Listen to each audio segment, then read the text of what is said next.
Saat ini, banyak anak SMA memutuskan untuk ikut Yesus. Nah, seperti apa kesaksiannya? Silahkan simak sampai selesai. Kan nama saya Inge Karisma, biasa dipanggil Inge. Umur saya sekarang 24 tahun, and saya asal dari Jawa. Nah, seperti yang Bapak Yusuf tadi bilang itu benar. Kalau saya mengalami perjumpaan dengan Tuhan Yesus itu pada waktu di sekolah, tepatnya pas SMA dulu itu gitu. Jadi langsung aja saya cerita awal mulanya waktu itu. eh, saya mungkin cerita dari awal. Saya itu terlahir dari keluarga yang notabene Muslim, saudaraku, dan saya bukan terlahir di keluarga yang kaya, bahkan sederhana, hanya sederhana dan sangat sederhana. Mama papa saya cuma jualan, tapi saya bersyukur atas setiap mereka. Saya bisa besar 19 tahun waktu itu ya karena perjuangan mereka. Begitu, dan saya perhatikan sejak kecil dulu itu saya sudah dilatih ya untuk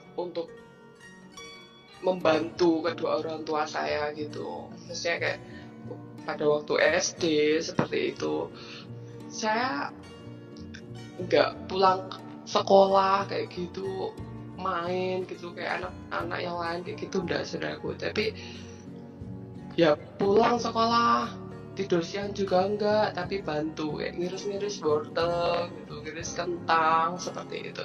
Ya hal-hal kecil lah di waktu itu. Nah, singkat cerita kayak sampai akhirnya saya mulai mau masuk SMA, ya kan, waktu itu saya diputuskan untuk sekolah di yayasan Kristen dulu itu gitu. Jadi kenapa bisa disekolahkan di yayasan Kristen? Ya seperti yang saya bilang, karena keluarga kami itu berkecukupan waktu itu. Tapi pada waktu itu mungkin kedua orang tua saya belum percaya diri untuk menyekolahkan saya di SMA negeri seperti itu. Saya sebut saja SMA negeri ya, seperti itu, karena juga seperti yang saya mau, saya impikan gitu. Wah, saya pikir saya mesti harus jadi orang yang sukses, orang yang pandai, orang yang pintar itu ya melalui sekolahan. Maksudnya bukan melalui sekolahan ya, melalui pelajaran, melalui maksudnya fasilitas yang baik seperti itu ya, kayak sekolah negeri. Seperti saya mikirnya seperti itu, tapi ternyata jalan Tuhan lain. Seperti firman Tuhan bilang ya, rancanganku bukan rancanganmu dan jalanku bukan jalanmu gitu. Saya percaya kalau waktu itu Tuhan memakai tante saya yang notabene adalah Islam juga, bahkan sangat-sangat rutin sholat 5 waktu gitu keluarga mereka. Tapi suatu ketika, karena background tante saya itu kan adalah guru SMP gitu, jadi beliau itu punya banyak channel gitu ya, termasuk kepala sekolah yang, mohon maaf, termasuk kepala sekolah yang di yayasan Kristen itu gitu. Nah, datanglah tante saya waktu itu ke rumah kan, bilang ke kedua orang tua saya gitu, merekomendasikan gitu ceritanya, kalau saya mesti harus sekolah di sana. Bukan mesti sih, maksudnya mending sekolah di sana gitu, mending disekolahin di swasta itu gitu, daripada nggak sekolah sama sekali gitu kan. Nah, pada waktu itu saya nggak nyangka ya, maksudnya benar-benar nggak nyangka gitu loh, yang memang notabene Muslim gitu kan, terus kayak tiba-tiba mesti harus sekolah di yayasan Kristen gitu, kayak ya buat ya apa sih gitu, kayak apa sih gitu. Sempat menolak beberapa kali dengan ucapan, tapi lama-kelamaan saya percaya karena Tuhan kasih saya hati juga gitu loh untuk bisa menerima itu. Jadi ya manut baik gitu ya, bahasa Jepangnya. nurut aja lah gitu apa kata orang tua, daripada saya juga nggak sekolah kan gitu. Jadi nurut, karena saya juga sayang banget sama orang tua saya gitu. Jadi nurut gitu. Dan seperti yang saya tahu pada waktu kami pendaftaran, waktu itu saya diantar sama bapak saya. Di sana ya dikasih tahu gitu bahwa peraturannya di sekolah itu seperti ini. Dan salah satunya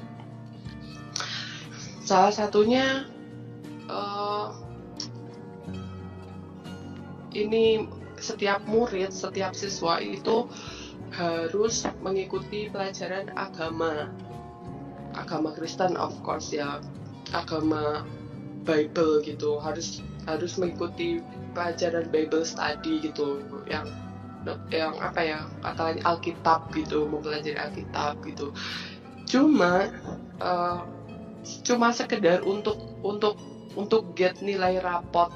Nah, seperti itu. Jadi mereka sendiri dari awal sudah meyakinkan kami yang datang pada waktu itu bahwa sekolah kami tidak pernah ada niat, tidak pernah bermaksud untuk mengkristenisasikan anak-anak yang non-Kristen gitu.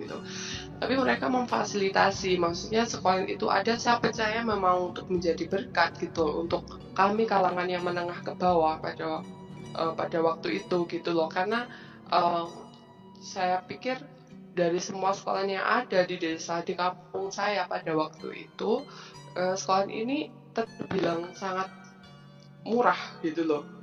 Nah, di situ. Sehingga ya,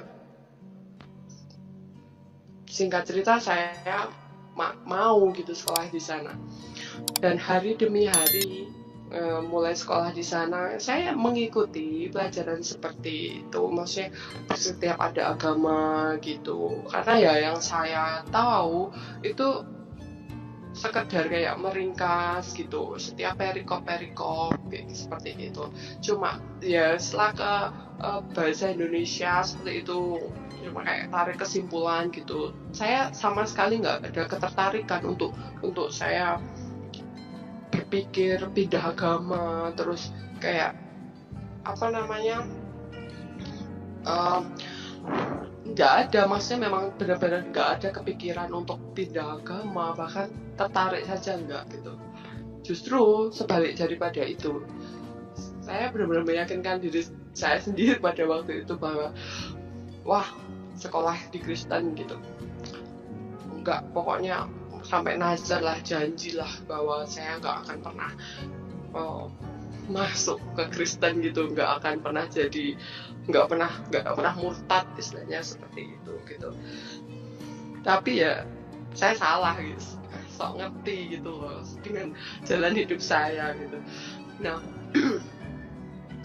dari kelas 1, kelas 2 di situ masih apa ya, masih belum terjadi apa-apa gitu.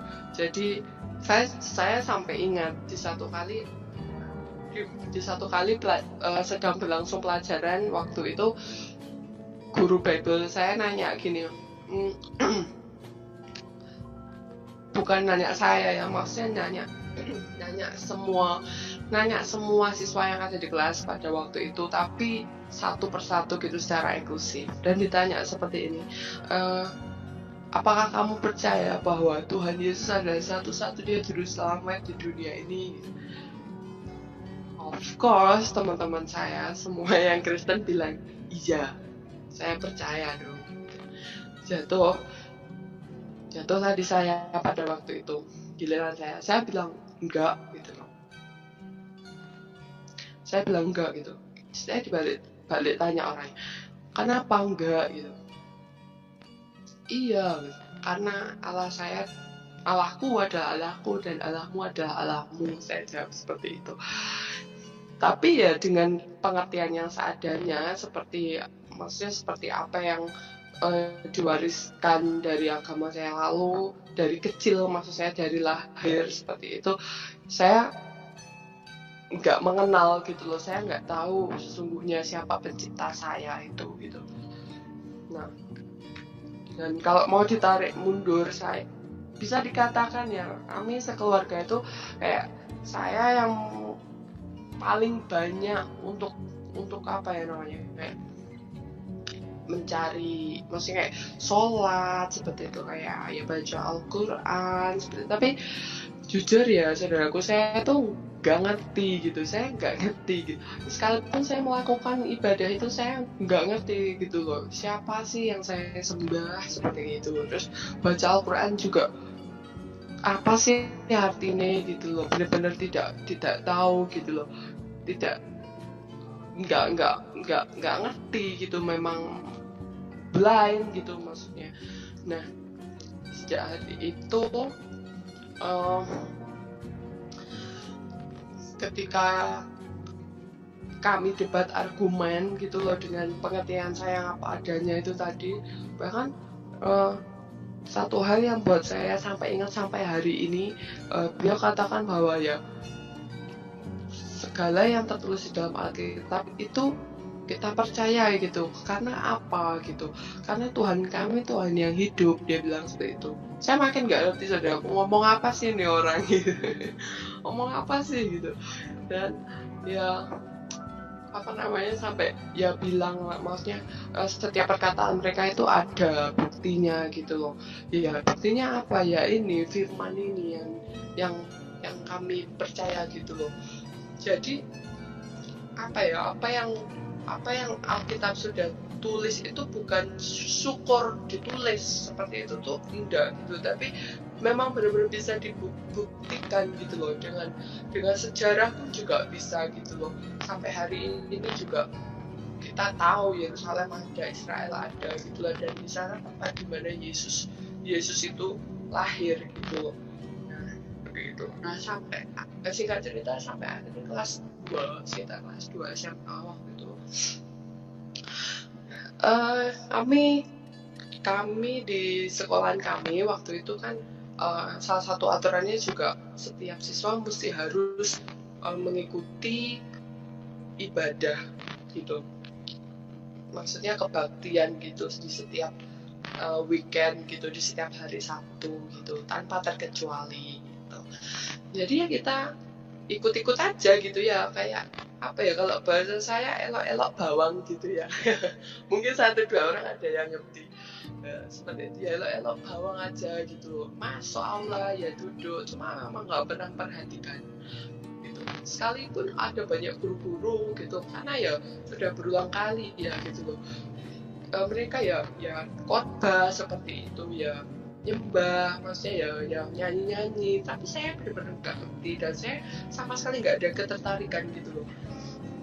Mereka ya ngomong tentang firman gitu loh ya, saya nggak ngerti gitu loh, karena ya sekalipun firman ini adalah bahasa Indonesia, tapi ini firman ini apa namanya, apa yang terus dalam Alkitab itu nggak bisa kita ngerti dengan pikiran kita gitu loh, karena memang Tuhan itu udah terbatas gitu.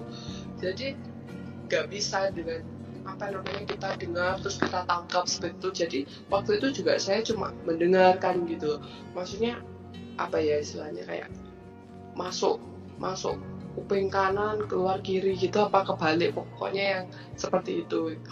Nah,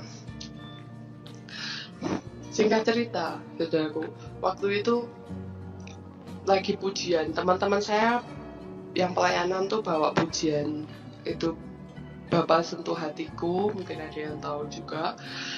Di situ saya nggak tahu kenapa tiba-tiba hari itu tuh beda seperti hari-hari yang sebelumnya gitu, maksudnya yang udah terbiasa ikut, biasa ini, terus saya nggak ngerti aja gitu, maksudnya tiba-tiba hari itu tuh beda gitu, kayak benar-benar pembalikan hidup saya gitu, pembalikan diri saya gitu loh, dengan tiba-tiba gitu loh. Saya sendiri juga nggak nyangka gitu. Kenapa? Karena pada saat mereka menyanyikan lagu pujian itu, saya nggak tahu, saya tiba-tiba berdiri, kemudian saya tutup mata, saya nangis, tapi di dalam tangis itu saya merasakan bahwa hati saya itu sedang dijamah Tuhan gitu, sedang dilawat. Saya belum ngerti ya waktu itu kata-kata dijamah gitu, bahasa dilawat tuh nggak ngerti gitu loh. Jadi waktu itu yang saya rasakan ya damai gitu loh, kayak saya nggak ngerti gimana caranya Tuhan jamah hati saya pada waktu itu, tapi sejauh dalam-dalamnya hati saya, dia masuk gitu loh. Dia masuk dan dia seakan-akan yang saya tahu apa yang dia kerjakan. Dia sedang membersihkan hati saya gitu. Dari setiap kebencian, maksud setiap dosa yang ada dalam hati saya gitu. Karena ya seperti yang saya bilang tadi, pada waktu saya kecil saya sudah dididik, sudah dididik untuk membantu orang tua saya gitu.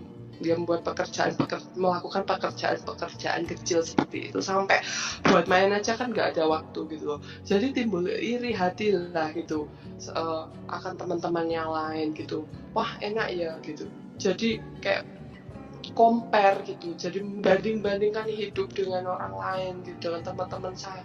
Wah enak ya, jadi itu bisa main gitu, bisa bebas gitu, nggak dicari-cari, nggak disuruh bantu-bantu gitu.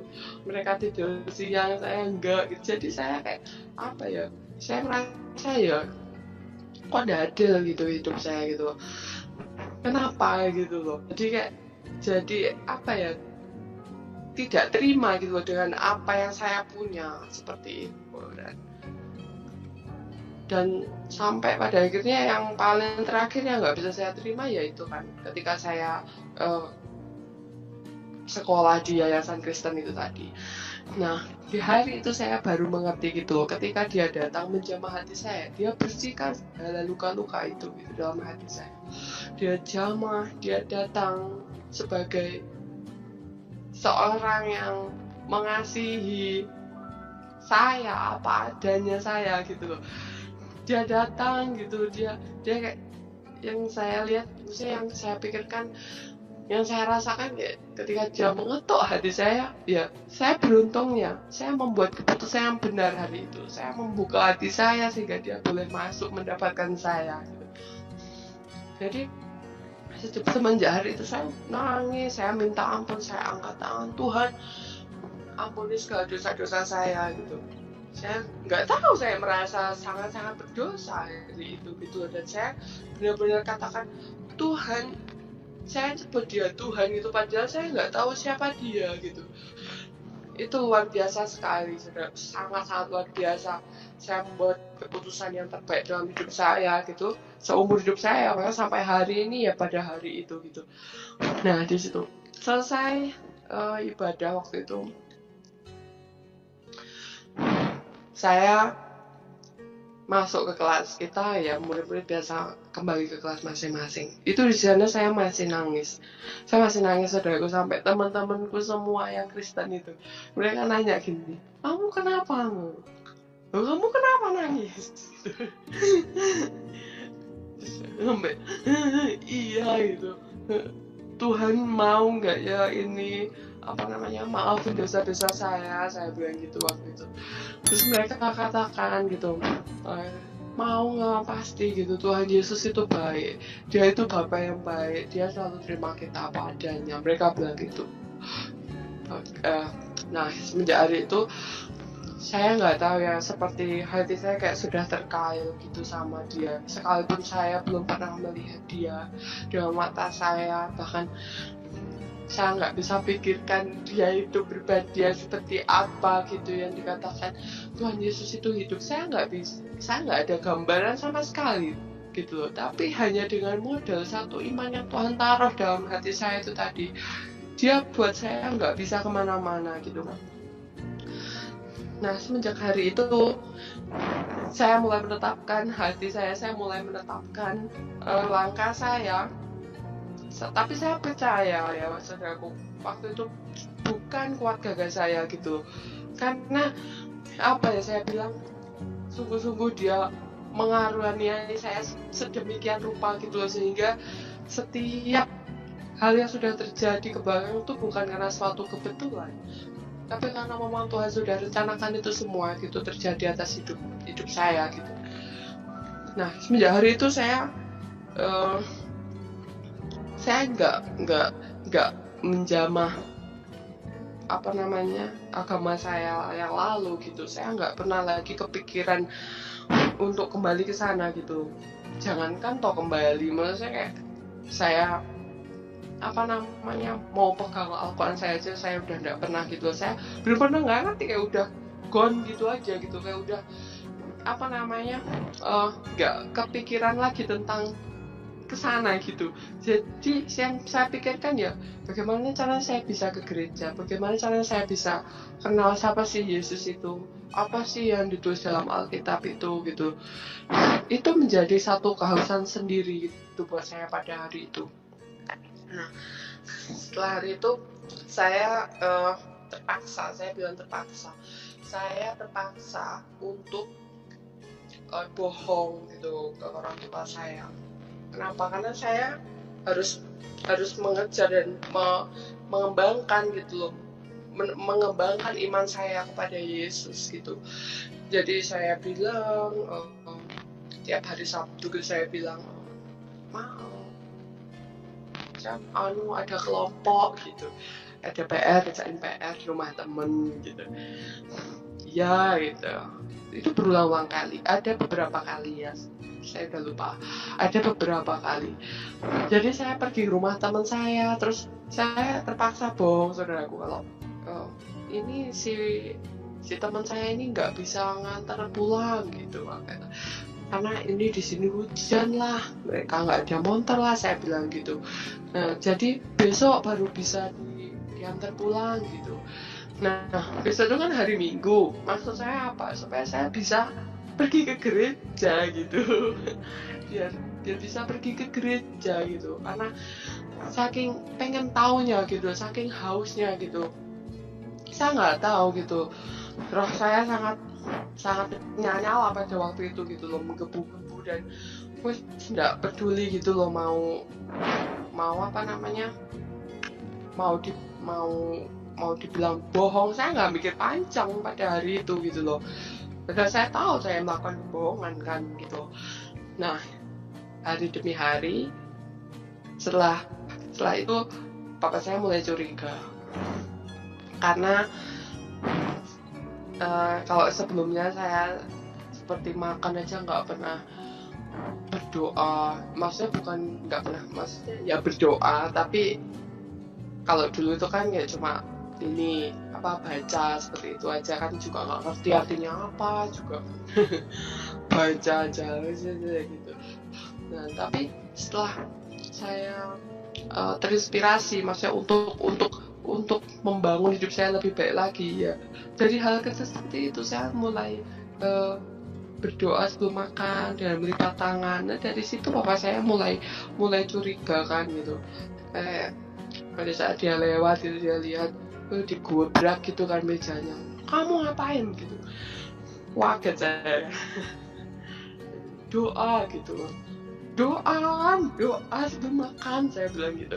Terus doa pakai gitu nah, kenapa gitu, orang doa aja kok salah gitu, ya kan aneh ya gitu. Terus dari dia mulai curiga juga bahwa kalau saya sering nonton kayak kesaksian mujizat gitu di TV. Dulu itu ada di You Channel, itu ada gitu. Gerejanya Pak Pariaji dulu itu, Tiberias itu dulu tuh. Misalnya saya nonton nih gitu, saya seneng gitu.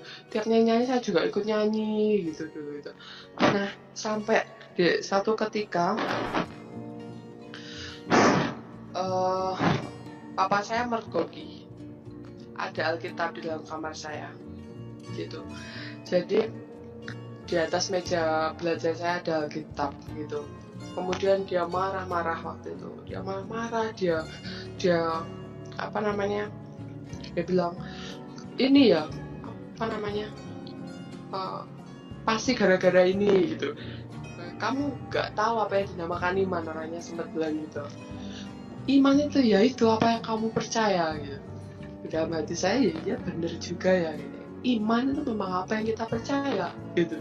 Dan dari itu saya percaya kepada Yesus Kristus, juru selamat saya. ya marah-marah, ya injak-injak waktu itu Alkitab itu pun juga bersejarah waktu itu, saudaraku, teman saya yang ngasih gitu.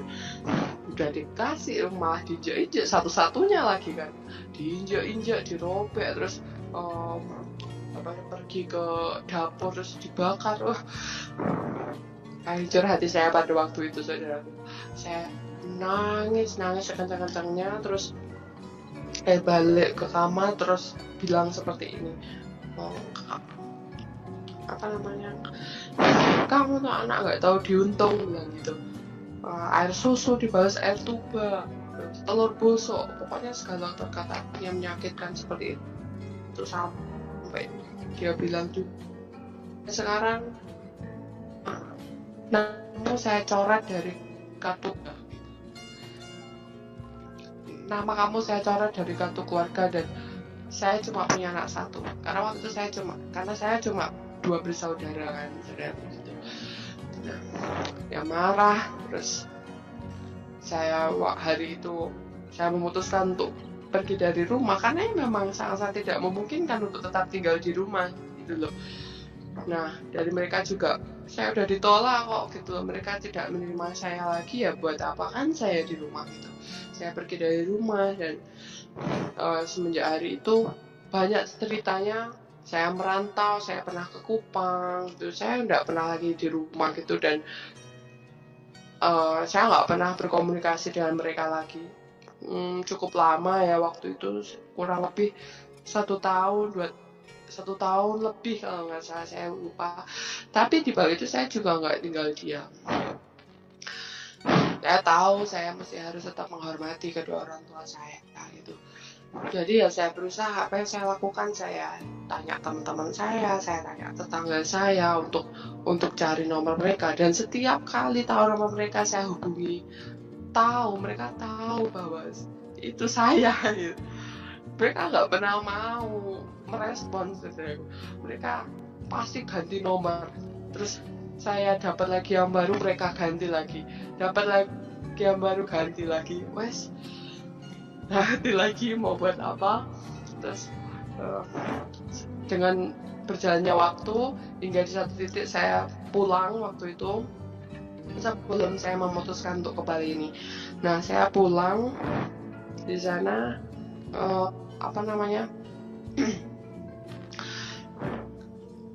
terakhir kali papa saya bilang seperti ini, ya udah Inga, kalau kamu sudah mantap sama keputusanmu, silahkan, tapi resiko kamu tanggung sendiri, dan mulai hari ini antara saya dengan kamu nggak ada hubungan apa-apa lagi, dia bilang gitu. Nah, di situ terus saya pergi ke Bali pun juga dengan sangat keadaan yang tidak menyenangkan, maksudnya belum sama sekali, belum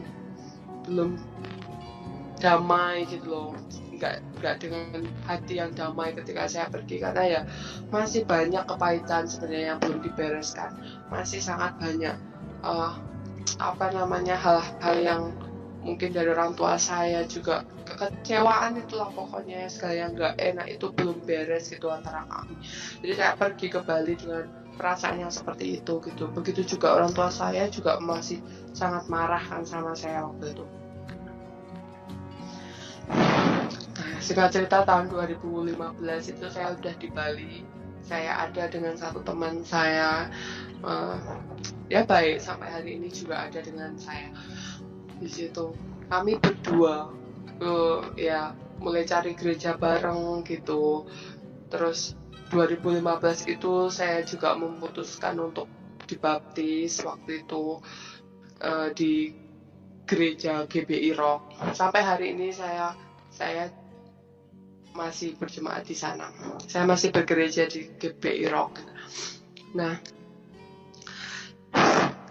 di situ ya banyak sekali ya yang saya alami gitu, dari banyak ya, dari teman-teman gitu, dari lingkungan, maksudnya dari hal-hal juga yang orang tua saya terus membuat saya down, maksudnya segala apa yang mereka lontarkan itu masih nggak terima dengan saya. Kakak saya juga begitu gitu. Jadi mereka terus berusaha untuk menarik saya kembali gitu, untuk kembali ke Islam gitu. Sempat pernah bilang seperti ini, kalau sekarang kalau kamu mau pindah ke Islam, saya anggap kita harus enggak, maksudnya kita kejadian yang lalu tuh udah nggak ada gitu loh, jadi kayak memulai yang baru lagi gitu. Nah, pas saya bilang seperti itu, mengajak seperti itu gitu. Tapi saya bilang saya nggak bisa, mohon maaf, saya nggak bisa kalau saya diminta untuk kembali lagi ke Islam, karena saya nggak bisa bohong sama hati saya bahwa saya sudah mantap gitu dengan iman saya. Saya percaya bahwa Yesus adalah Tuhan saya. Saya percaya bahwa Dia adalah Tuhan yang hidup. Saya percaya bahwa Dia adalah juru selamat saya gitu. Bahkan di proses pengenalan saya akan Tuhan, Dia buat saya semakin ngerti gitu. Dia buat saya semakin yakin gitu bahwa Dia itu adalah Tuhan gitu, bahwa Dia adalah juru selamat saya gitu. Kenapa? Dari setiap penganiayaan itu, dari setiap kebencian mereka gitu, dari setiap yang mereka lontarkan ke saya gitu, ada firman Tuhan kan, kalau kita tidak pikul salib, kita nggak layak buat Dia gitu loh. Jadi itu lebih menguatkan iman saya gitu. Memang nggak masuk akal secara manusia, secara pikiran tuh nggak masuk akal gitu, tapi itu yang saya pegang gitu, saya percaya gitu. Dan semenjak hari itu mereka makin marah, apalagi pada saat mereka tahu saya sudah dibaptis gitu. Mereka tahu saya dibaptis, mereka makin saya nggak tahu lagi maksudnya apa yang mereka lakukan di sana. Tapi satu hal saya pernah dengar bahwa mereka juga melakukan hal-hal yang kok religius, maksudnya kayak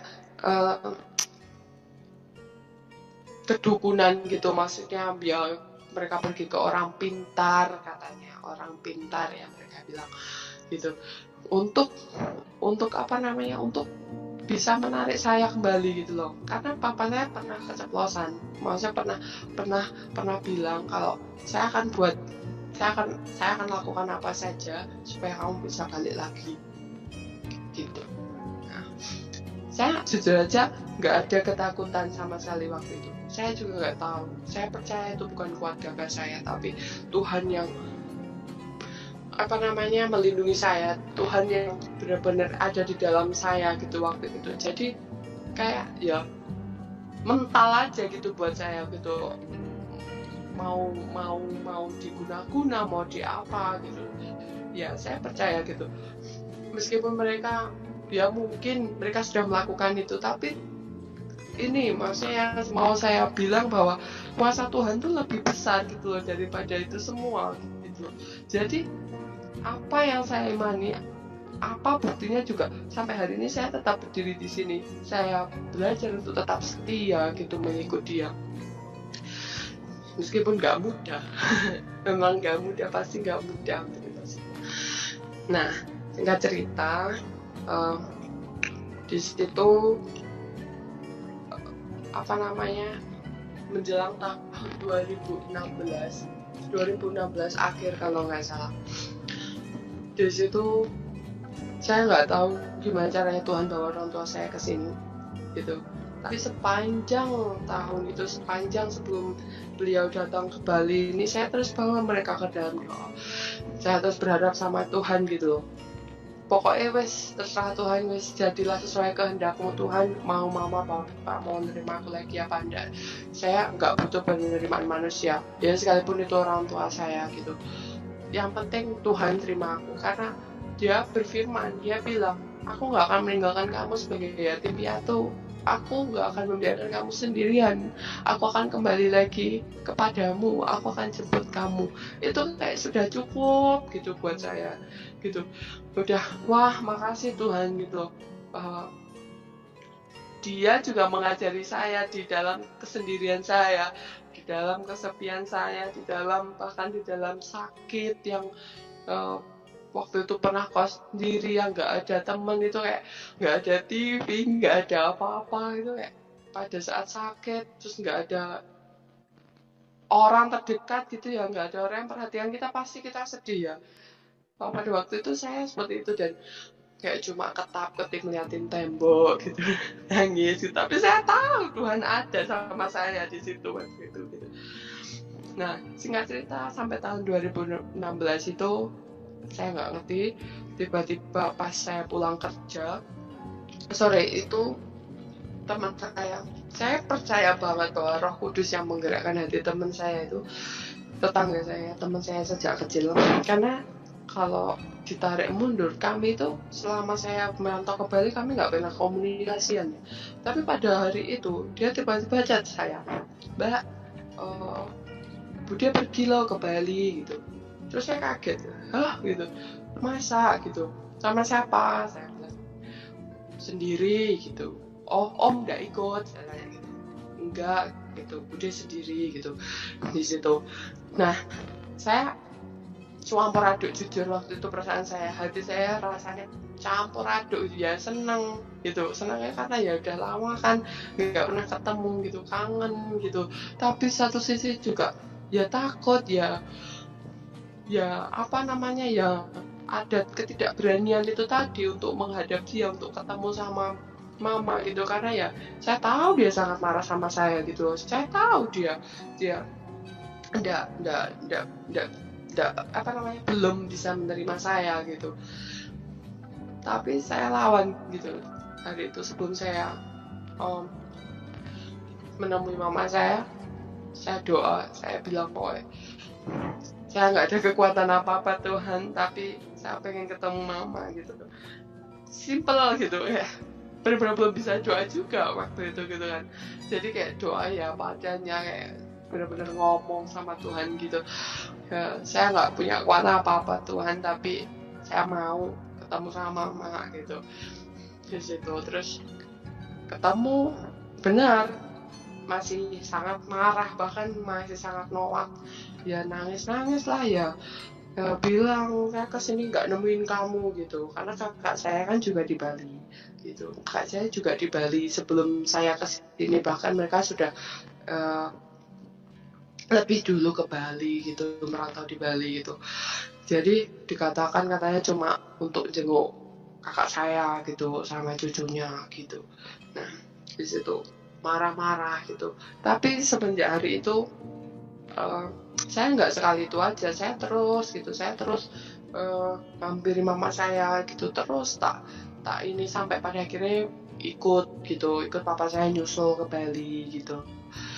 Nah, di situ setelah sudah apa namanya, enakan sama mama saya gitu, saya juga nggak tahu kenapa tiba-tiba bisa enakan, kenapa tiba-tiba bisa kayak biasa, kenapa bisa apa namanya, ya kayak suatu mukjizat aja gitu, kayak tiba-tiba Tuhan tuh kayak dalam sekejap gitu loh untuk melembutkan hati mama saya itu gitu loh.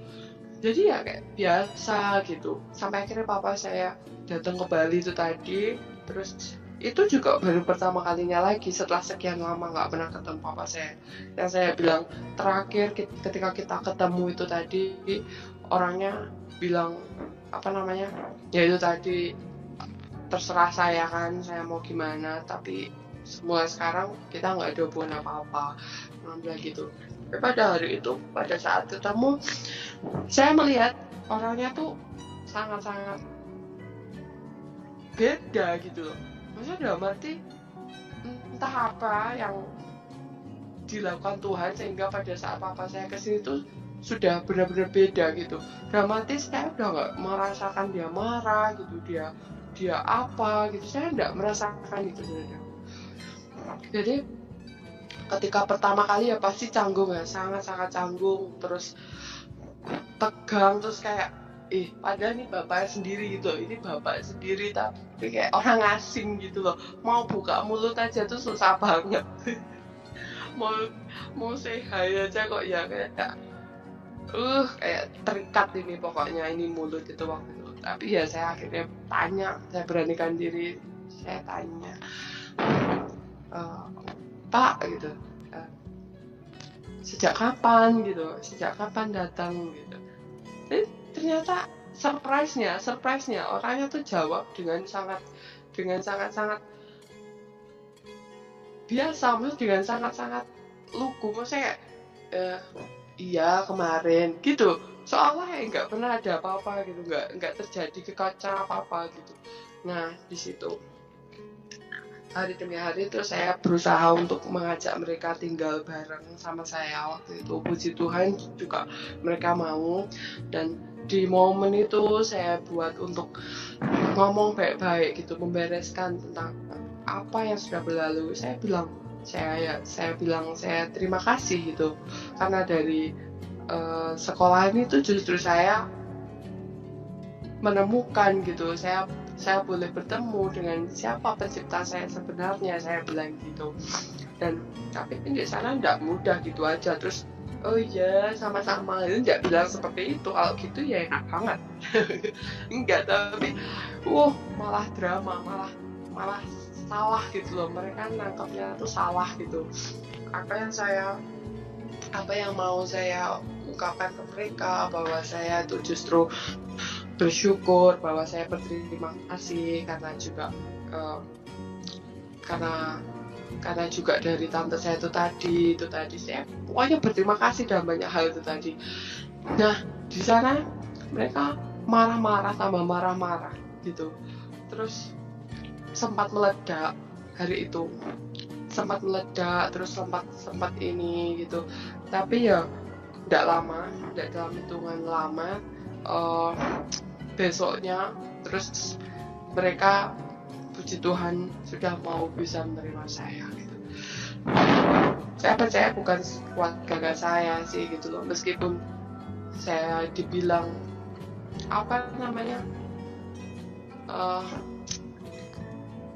bohong, maksudnya dibilang mengada-ada dengan cerita itu. Saya cerita apa adanya, Tuhan saksi saya gitu loh di situ. Nah puji Tuhan sampai hari ini kami sudah bisa berkumpul bersama. Puji Tuhan, saya terus melihat gitu loh pemulihan yang Tuhan nyatakan dalam keluarga kami gitu loh. Sehingga kasih mula-mula yang ada di dalam setiap kami, dalam mama, dalam papa saya itu bisa kembali muncul gitu loh. Itu sih yang saya lihat gitu. Dan saya percaya dari awal pertama kali saya menemukan satu ayat yang saya pegang sampai kami boleh baikan kembali itu tadi, itu sih di Roma 8 ayat 28, bahwa Tuhan turut bekerja untuk mendatangkan kebaikan bagi siapa yang mengasihi Dia. Itu sangat-sangat saya pegang, dan ternyata benar sangat powerful, luar biasa. Begitu.